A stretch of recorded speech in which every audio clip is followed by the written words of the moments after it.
Juliana Rosa já está por aqui para trazer notícias da economia para a gente. Foram divulgados pelo IBGE dados do setor de serviços, né, Ju? Que avaliação você tem? Conta tudo para a gente. Boa tarde, bem-vinda. Boa tarde, Débora, Fábio, Boa bom estar aqui com tarde. vocês sempre. Boa tarde para o ouvinte.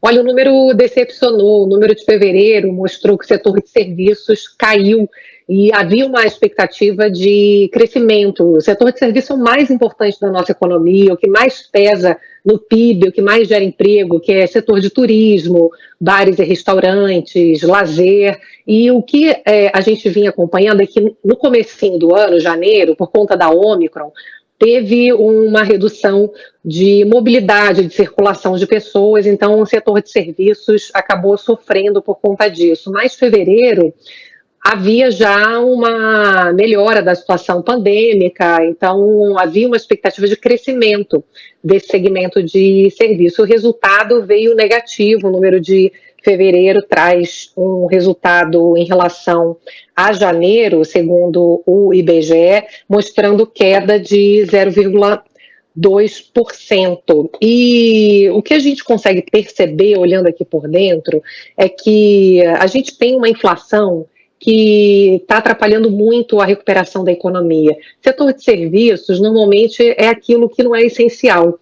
Então, se você está apertado, você deixa principalmente de consumir serviços, que é comer fora de casa, no restaurante, um cinema, viajar. Só que é exatamente o que mais gera emprego, o que mais faz a economia brasileira crescer. Então, o que a gente consegue perceber claramente é que com a inflação alta demais no Brasil e muito generalizada, a gente acaba tendo uma limitação evidente ao crescimento.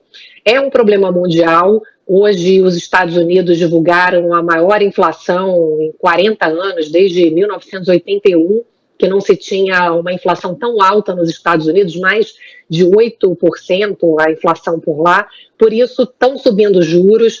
Inclusive, eles estão subindo com atraso, porque a gente aqui no Brasil já está subindo os juros desde o ano passado. A vantagem é que, como a gente já subiu praticamente tudo que, enfim, teoricamente precisaria para segurar a inflação nos próximos meses, os Estados Unidos estão subindo agora. Então, os juros aqui no Brasil estão muito altos em relação aos juros americanos. Isso é bom para manter o dólar baixo aqui no Brasil, porque muitos estrangeiros estão vindo para cá em busca de rentabilidade, principalmente na renda fixa. Então, isso traz muito dólar para o Brasil. Dólar baixo é importante para segurar a inflação, para dar algum alívio para combustíveis, né, petróleo é cotado em dólar, alimentos também, trigo, que subiu muito por conta da guerra da Rússia contra a Ucrânia. Então, a gente tem essa notícia positiva, que é pelo menos o dólar dando uma trégua. A gente tem o dólar hoje caindo novamente. Ontem fechou abaixo de R$ 4,70,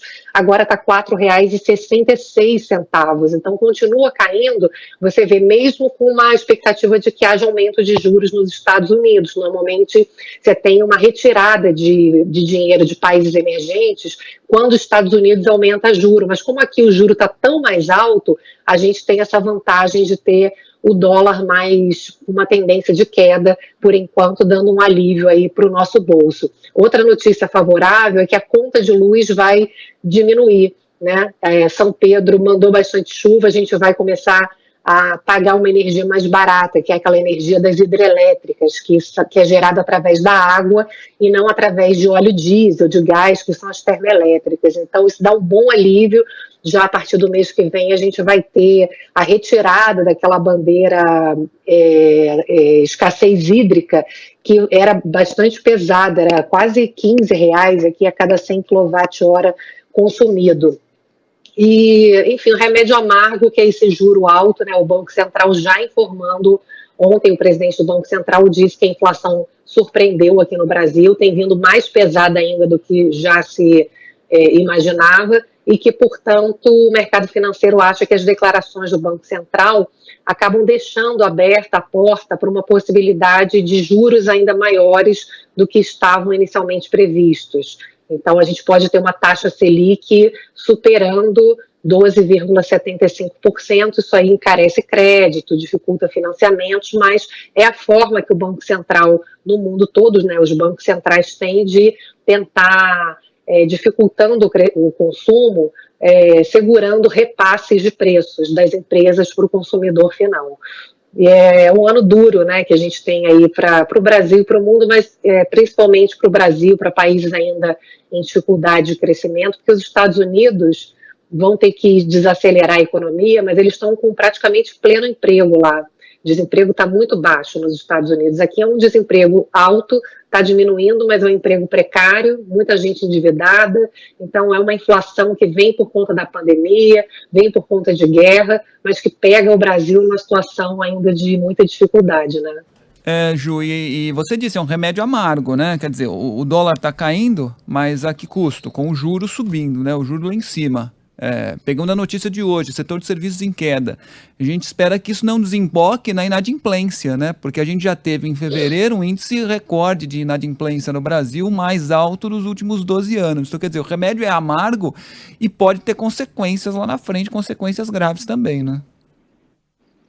Com certeza, Fábio, isso que você está falando é importante, porque a inadimplência está num nível alto. Inclusive, quando você vai olhar quem mais está devendo, é pessoa física que está pendurada em cartão de crédito, muito em cartão de crédito, pequenas empresas, microempresas. Agora esse refis, que foi aprovado pelo Congresso, vai dar um bom alívio, porque as empresas, muitas perderam, inclusive, aquele direito a fazer parte do Simples, imagina, porque deixou de pagar imposto.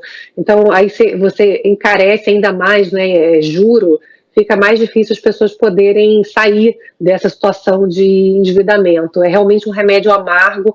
Agora, o que os economistas dizem, né, tem esse debate aqui no Brasil, vem cá, precisa subir mais juro, porque a nossa inflação é uma inflação que é muito mais por conta de problemas internacionais, né, petróleo, é por conta de matérias-primas internacionais, do que por conta de aumento de consumo. Só que o que os economistas dizem é que, como as empresas estão repassando o aumento de custo para os preços finais de uma forma muito intensa aqui no Brasil, isso é sinal de que tem gente comprando, tem gente consumindo. Obviamente que é uma parcela muito pequena da sociedade, mas se você também não faz alguma coisa para conter esse consumo, mesmo que seja uma parcela privilegiada da sociedade, quem mais sofre com inflação alta é justamente as pessoas mais pobres, as pessoas que têm baixa renda e que estão sofrendo muito, principalmente com o alimento agora, né? Está muito caro, e uma boa parte da explicação de preço de alimento tem a ver com o aumento do custo do frete.